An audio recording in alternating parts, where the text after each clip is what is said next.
Hi friends, welcome to our channel. இன்றைக்கி நம்ம எங்கே வந்திருக்கோம் அப்படின்னா, திருநெல்வேலியில் இருக்க நெல்லையப்பர் சுவாமி கோயிலுக்கு தான் வந்திருக்கோம். நெல்லையப்பர் சுவாமி கோயில் வந்து திருநெல்வேலியில் இருக்க ரொம்ப ஃபேமஸான ஒரு கோவில். நெல்லையப்பர் யார் அப்படின்னு பார்த்தீங்க அப்படின்னா, ஈஸ்வரனோட ஒரு அவதாரம் தான் நெல்லையப்பர். ஸோ அதுலேயே வந்து நெல்லையப்பர் சாமி கூட அம்பாளும் இருக்காங்க சாமி.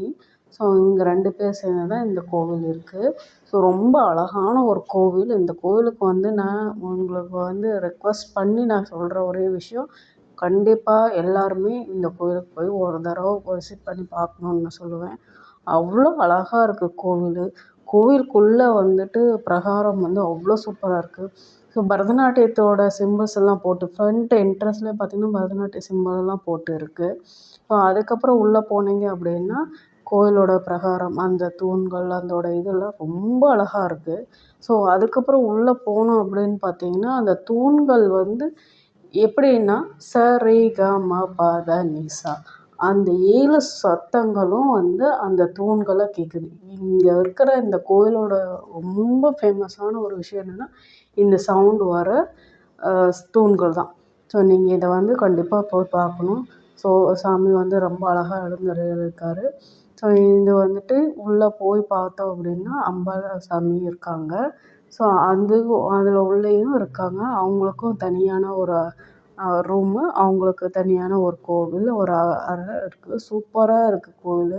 ரொம்ப அழகான கோவில். நான் இது எக்ஸ்பெக்ட் பண்ணவே இல்லை. இது 2000 வருஷத்துக்கு பழமையான கோவில்.